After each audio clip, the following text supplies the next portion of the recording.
Start कर रहे हैं एंटरप्रेन्योरशिप क्लास 12 के लिए। ठीक है, फर्स्ट चैप्टर से स्टार्ट किया जाएगा। वीक में हर वीक 1 to 2 चैप्टर के वीडियोस आपको अपलोड कर दिए जाएंगे। ठीक है, एग्ज़ाम तक सारा कंप्लीट कर दिया जाएगा जितना भी सिलेबस आप लोग का है क्लास 12 का। ट्राई किया जाएगा दिसंबर से पहले पहले तक आपका सिलेबस सारा कंप्लीट कर दिया जाए। न्यू चैनल है, अपने फ्रेंड लोग के साथ भी शेयर कीजिएगा, बताइएगा, क्योंकि एंटरप्रेन्योरशिप का चैप्टर जो भी है बहुत प्रॉब्लम होती है स्टूडेंट लोग को समझने में। रियल वर्ल्ड से रिलेटेड सारे चैप्टर्स हैं, सारे टॉपिक्स हैं जो हम लोग को कोरिलेट करने पड़ते हैं। रियल वर्ल्ड में जो भी न्यूज़ हो रहे हैं, बिजनेस चल रहे हैं, उससे कोरिलेट करना पड़ता है। तो welcome to the channel. Start करते हैं आज का चैप्टर। फर्स्ट चैप्टर आज हम लोग को पढ़ना है। चैप्टर का नाम है sensing and identification of entrepreneurial opportunities. ठीक है, यहाँ पर देख रहे हैं चैप्टर का नाम से ही समझ में आ रहा है। चैप्टर में बोला जा रहा है सेंस करने के बारे में। सेंस करना मतलब क्या, समझना। ठीक है, एक अंदाज लगाना, सेंस करना।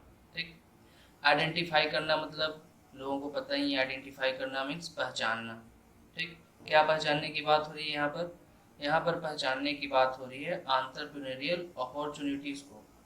अपॉर्चुनिटीज़ बोले तो अवसर की खोज। ठीक है, एंटरप्रेन्योरियल अपॉर्चुनिटी को पहचानने के बारे में ये चैप्टर में बताया गया है। तो एंटरप्रेन्योर होते कौन है, ये क्लास 11 में हम लोग को पढ़ना था। ठीक, एंटरप्रेन्योरशिप होता क्या है, ये भी क्लास 11 में पढ़ना था। 12 में हम लोग को उससे आगे के लेवल पे पढ़ना है एंटरप्रेन्योरियल अपॉर्चुनिटीज़ के बारे में, अवसर के बारे में। बोला जाता है कि हम लोग के समाज में हमेशा किसी न किसी बिजनेस को करने के लिए अवसर मौजूद रहती है। हमेशा कुछ न कुछ अवसर मौजूद रहता ही है सोसाइटी में। अब ये अवसर है क्या, पहले ये देख लो। Opportunity means how to benefit with the virtue of the existing situation and its conditions. देखो, बोला जा रहा है कि हम लोग के पास जो पहले से ही जो सिचुएशन और कंडीशन मौजूद है उसको यूज करते हुए, ठीक ना, उसको यूज करते हुए उस कंडीशन का कैसे बेनिफिट उठाया जाए, फायदा कैसे उठाया जाए, यही है अपॉर्चुनिटी। मौका देखकर चौका मारने वाली बात। ठीक है, तो देखते हैं, मौका तो हमेशा रहता ही है, लोग बिजनेस करते ही हैं, आए टाइम बिजनेस करते ही रहते हैं लोग। ठीक है, हमेशा कुछ ना कुछ नया सोचते ही रहते हैं। तो बोला जा रहा है कि अपॉर्चुनिटी हमेशा सोसाइटी में अवेलेबल रहती है। ठीक है, कुछ लोग तो इस अपॉर्चुनिटी को पहचान लेते हैं, इस अपॉर्चुनिटी को सेंस कर लेते हैं। ठीक, कुछ लोग इस अपॉर्चुनिटी को सेंस नहीं कर पाते हैं, इसलिए वो बिजनेस नहीं कर पाते। ठीक है, अपॉर्चुनिटी को सेंस करेंगे तभी तो बिजनेस को स्टार्ट कर पाएंगे। पता ही नहीं है सोसाइटी में क्या करना है तो फिर कहाँ से बिजनेस स्टार्ट हो जाएगा। ठीक है, तो इसी के बारे में हम लोग इस चैप्टर में पढ़ेंगे, अपॉर्चुनिटी को सेंस करने के लिए। ठीक, अपॉर्चुनिटी का मतलब क्लियर है, कोई भी ऐसा मौका जिसको हम लोग यूज करके, कोई भी ऐसा आइडिया जिसको हम लोग यूज करके अपना बिजनेस स्टार्ट कर सकते हैं और प्रॉफिट कमा सकते हैं। ठीक है, आगे देखा जाए तो काइंड्स ऑफ अपॉर्चुनिटीज बताया गया है, कितने तरह के अपॉर्चुनिटी अवेलेबल होते हैं मार्केट में या सोसाइटी में, जो भी बोलो। ठीक है, दो तरह के अपॉर्चुनिटी हैं, एक तो होते हैं एग्जिस्टिंग अपॉर्चुनिटी जो ऑलरेडी मार्केट में, जो ऑलरेडी सोसाइटी में अवेलेबल है। ठीक है, एक होता है क्रिएटेड अपॉर्चुनिटीज, मतलब जो अपने इनोवेशन से कुछ नया सोचकर, नया बुद्धि, नया आइडिया यूज करते हुए कुछ अपॉर्चुनिटी खुद से क्रिएट करते हैं। ठीक है, कुछ लोग होते हैं रास्ते पे चलते हैं, कुछ होते हैं अपना रास्ता बनाते हैं। उसी तरह से एग्जिस्टिंग अपॉर्चुनिटी, बहुत सारा अपॉर्चुनिटी सोसाइटी में है ना। बहुत सारे लोग इंडस्ट्री खोले हुए हैं, तुम भी एक खोल लो। ठीक है, तो वो सब सारे एग्जिस्टिंग अपॉर्चुनिटीज के अंदर में आते हैं। क्रिएटेड अपॉर्चुनिटीज क्या होती है? क्रिएटेड अपॉर्चुनिटीज वो अपॉर्चुनिटी जो पहले से अवेलेबल नहीं था सोसाइटी में, एंटरप्रेन्योर आकर खुद से वो अपॉर्चुनिटी खुद के लिए बनाता है। ठीक ना, जैसे अभी हम लोग बात कर सकते हैं आईटी सेक्टर में, मतलब टेक्नोलॉजी के बढ़ने के वजह से क्या हो रहा है, बहुत सारे नए नए प्रोडक्ट्स मार्केट में लॉन्च हो रहे हैं। हमेशा कुछ ना कुछ इनोवेशन होता ही जा रहा है। अब इनोवेशन हो रहा है तो नए तरह का बिजनेस आएगा ना, नए तरह का प्रोडक्ट आएगा मार्केट में। इसी को बोला गया कि यहाँ पर अपॉर्चुनिटी बना लिया गया, पहले से अवेलेबल नहीं था मार्केट में, इसको बनाया गया है। ठीक है, नेक्स्ट में देखो बताया जा रहा है एंटरप्रेन्योर और अपॉर्चुनिटी के बीच क्या रिलेशन है। तो यहाँ पर एक बहुत अच्छा सा लाइन है जो एग्जाम में हमेशा आता है। ठीक है, बोला जाता है कि एंटरप्रेन्योर और बिजनेस, ठीक है, एंटरप्रेन्योर और बिजनेस के बीच कैसा रिलेशन है, तो वाटर एंड फिश का रिलेशन है। ठीक है, ये एग्जाम का लाइन है, एग्जाम में आता है ये ऑप्शन के साथ, एमसीक्यू जो पूछते हैं बिहार बोर्ड और झारखंड बोर्ड में, तो उसमें ये आ जाता है। बोला जाता है कि एंटरप्रेन्योर जो बिजनेसमैन है और अपॉर्चुनिटी अवसर, ये दोनों के बीच कैसा रिलेशन है, तो वाटर और फिश का रिलेशन है। समझ में आ रहा होगा, वाटर बोले तो अपॉर्चुनिटी, ठीक है, और फिश बोले तो एंटरप्रेन्योर, ठीक ना। एंटरप्रेन्योर बिना अपॉर्चुनिटी के जिंदा रह ही नहीं सकता है, सोसाइटी में उसको चाहिए, अपॉर्चुनिटी चाहिए ही। बिना अपॉर्चुनिटी का कौन बिजनेस कर पाएगा, कोई भी नहीं कर पाएगा बिजनेस। ठीक है, तो अपॉर्चुनिटी चाहिए होता है।